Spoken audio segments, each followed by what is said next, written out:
Welcome to another vlog. I'm currently on a business trip right now. It's the end of the night. It's cold and chilly, and I just want to spend time catching up with you ladies. So I'm in a season of really redefining how I approach life and being intentional with everything that I do. I have scaled back tremendously in terms of how I show up online and where I'm really allocating any free mental bandwidth that I have. I had to take inventory on what I was doing and what I was consuming and why. Some days I would feel amazing, like I got this insane adrenaline high, and other days I would feel depressed and depleted depending on who I compared myself to or how much I scrolled that day. And whenever I get into mental spaces like this, I have to scale back, and it's been so astronomically beneficial for my mental health. So if you are in a season of maybe avoiding your feelings or leaning more into distractions, feeling uncontent with life, maybe you're hopping from one hobby to the next, you might need to slow down and pause and see what God is trying to bring your focus to. And He was definitely trying to rattle me and say, focus on me, look to the light, to the cross, to the word, to the truth, to His promise. So I just want to leave you with that note. And even with my vlogs, I was struggling to edit this particular vlog because I kept getting bored. I think the content is just not as enriched as others. And I go, why does it feel like this? And I go, it's okay, because I'm just living my genuine life. I am not over sensationalizing anything to keep up with the masses, to keep up with the world. Right now, the world is telling you have to have a certain aesthetic, purchase certain things, show up in a certain capacity, batch produce content. And we're not called to be in the world. We're not called to chase what the world does. We're not called to even be online, really. This is such a foreign thing that we do, but we do it, right? Just try to really evaluate your heart and your intention. For me, I genuinely just want to share how I love Jesus, how I pursue a life pursuing Jesus, working from home, loving my husband, enjoying fitness, overcoming life struggles, and I just want to be genuine. You know what I mean? Like, genuinely, that's all I want. I don't have goals and aspirations to be a mega influencer or to make multiple streams of income. I did in the past.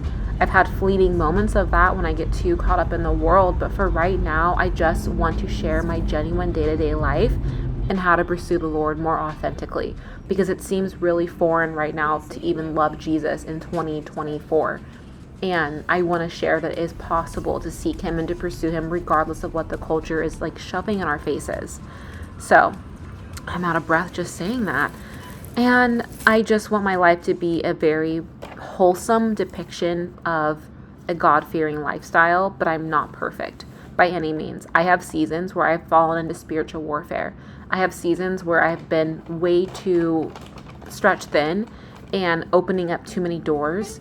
And now I'm finally feeling like intact with myself. And it's so much so that I want to be on the opposite end. I want to recluse. I don't want to be online. I don't want to post. But then I have moments where I go, oh no, I need to post. So it's this weird balance that I think is very human, very normal.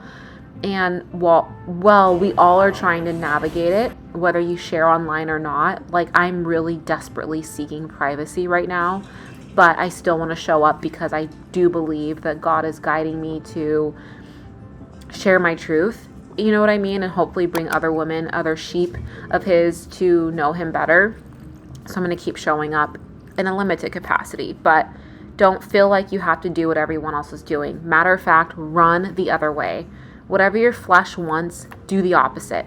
And I'm not just talking about social media. Like, if you are so strongly desiring to just binge watch YouTube, or binge shop on Amazon, or binge on food, do the opposite. Like, pick up your Bible, listen to a sermon, pray, literally get on your face and pray.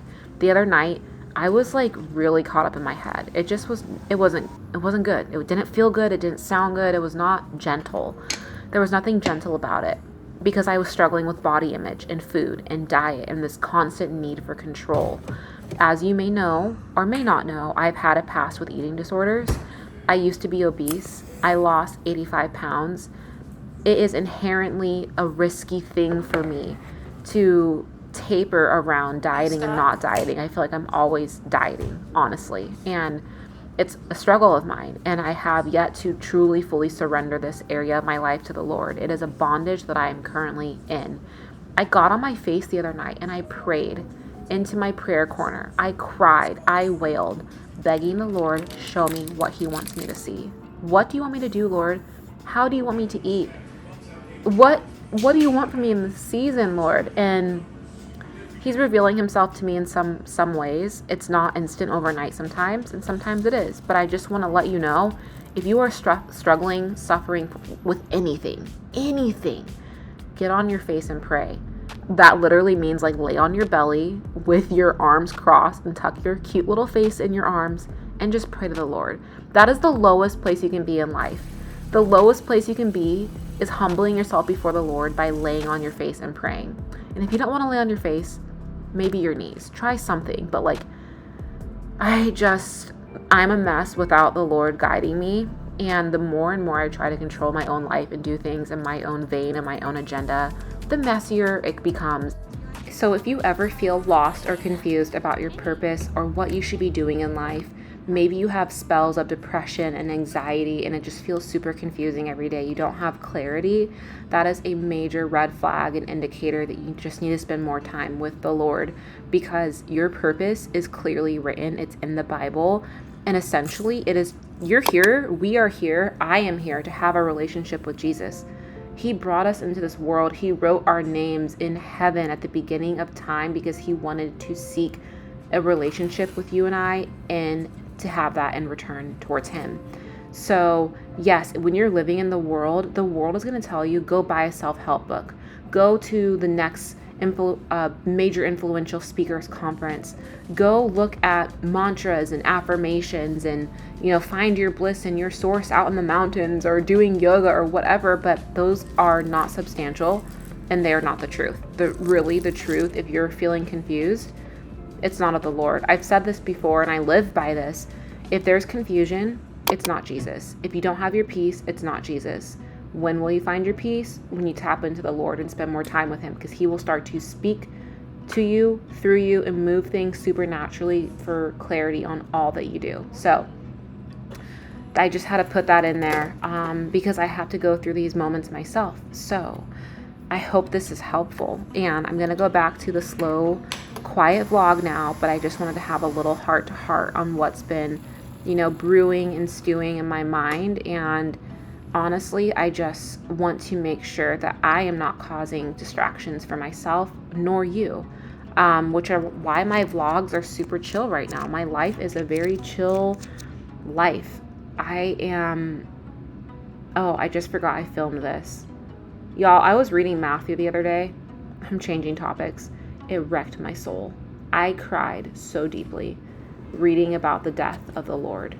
Like, the pain, the betrayal, the scrutiny, just his crucifixion broke my soul in so many places. So if you ever are feeling like you don't know what you're doing, life doesn't make sense, just remember that he died for you and to have a relationship with you, and it will sober you up so quickly. The rawness of that reality, because it really did happen. And if people ever wonder why I love the Lord so much, it's because I truly believe the Bible. I truly believe those things happen. I truly believe everything about the Bible, every person, every role, every mistake, everything that happened, I believe it wholeheartedly. So that's what keeps me going. That's what makes me want to be obedient. I don't want to be naive like the Israelites, y'all. I am not trying to make the Lord upset. I'm not trying to make him mad. I'm trying to do the best I can.